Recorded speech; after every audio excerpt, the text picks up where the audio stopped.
problems that the community has. And unfortunately here, we got a high crime rate. Compared to the population that we had, I was really surprised my first 2 weeks here on the job, we had 56 burglaries citywide. That kind of scared me a little bit. But we put some things in place, and we certainly had jobs because in the last 2 weeks, so far we only have like 2 in the last 2 weeks. So what we're doing are important. And some of the things that we're doing to combat the burglary is, that first of all, we started having road check, routine road check, and what I call surprise road check, where special officers, guys are out stopping cars, patrol, are doing road check. What road check does, besides some immediate arrest, also is just a high visible presence in the community where people see you out doing things. And give a good idea of the number of officers we have. We're doing them 3 o'clock in the morning, we're doing them 3 o'clock in the afternoon. All there's different times of the day and night as a visibility tool, and it seemed to be working. A second thing that we did is all the people who sit behind the desk now have to get out during the week and ride and patrol. And actually, we're a very young department. We have a lot of officers that have under 2 years. So now we're taking the guys that have the 20 to 30 years of experience, put them in patrol cars with guys that have been on the job 6 months to a year, and have them actually patrol and let that wisdom and experience help guys, some of our younger guys, on what to look for and stuff that this officers have learned over the years to help them to patrol better. And we're seeing some amazing effect because the rest of our young officers are better. What I mean by better rest, their reports are better, they better articulate, why they're doing the things they're doing, and that is good. And some of the things behind the scenes that are coming in the future that really going to make a difference is we're going to soon be going to 12-hour shifts. And what that's done under the current formation that the police department is doing, we're only averaging somewhere between 7 to 9 officers per actually on shift working, on the streets working. By simply taking the same personnel and going to a 12-hour shift, we're going to go to an average be 15 officers on the road per shift. Same amount of money, same amount of personnel. Kind of a no-brainer to do it. Now with that comes some challenges that we're going to have to overcome, and one of that is equipment. And council did last night make the first step in helping us by approving us a total of 10 new vehicles. Because you're going to put officers out there, and you got to have the cars for them to be out there patrolling. There's some other equipment needs that we need that we're working on getting. We had a presentation today for the command staff with the lieutenants and above, with some of our sergeants in there, on a new CAD system. The feature of the new CAD system, which we hope to have in place within 12 to 18 months, is going to allow us to actually do field reporting, which is true field reporting for the fields, where we show up on the scene. We're able to take a report while we're on the scene, while the information is fresh on the officer's mind. And what that does is the better the initial report that the officer puts in, the more information that our detectives have to run with to try to solve the crime.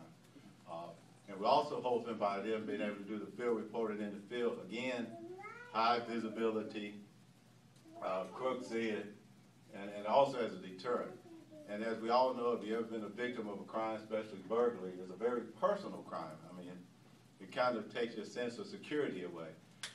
As we're doing now, a lot of times we actually having to go from kind of call to call. So we're not taking what I call the needed community time with the victim. To reassure them that, that we're going to do extra patrol, that we're going to really work on solving the crime. We're basically doing the old Jack Friday, just the facts, ma'am.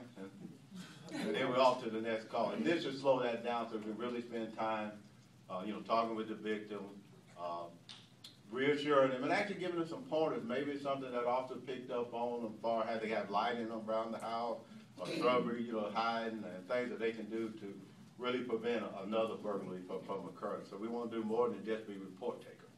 We want to solve the crime, and then we want to keep the crime from happening again. The last thing is the technology comes. I'm very techno. Well, I don't know about tech. I know just enough to get me hurt, but I love technology. I guess that comes from my kids who love video games and stuff. And we just have to do a better job of using the technology that's out there to help us do our job better. You know, we need to move to having laptops in all our cars. We need to move to PD files. And there's a lot of free programs that we should be hopefully be able to put out in the next few months. It's internet-based program which is free, and which we can actually do house checks, enter it onto the, send you an email through, send you an email saying we actually checked your house.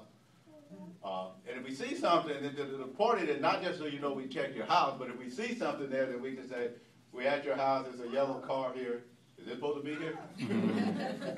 And you can tell back, yeah, that's my son who stopped by or something, and we can kind of keep up and let you know what we find and when we find it. You know, a lot of times we do have, I don't know if you're familiar with what we call the house check, where you can call in and we check your property. That way if we find something, if we find a window open, you might accidentally, you know, left it open, we can, you know, kind of email you right then, and, hey, did you leave the window open? And you can kind of let us know what we're working with.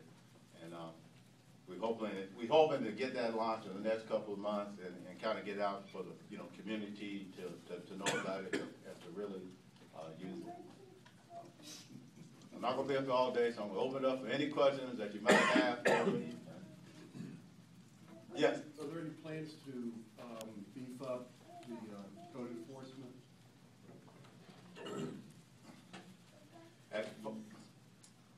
It's some additional training, not as far as personnel. It's some training issues that we need to address with code enforcement, and also a chain of command for them. It needs to be a little bit different.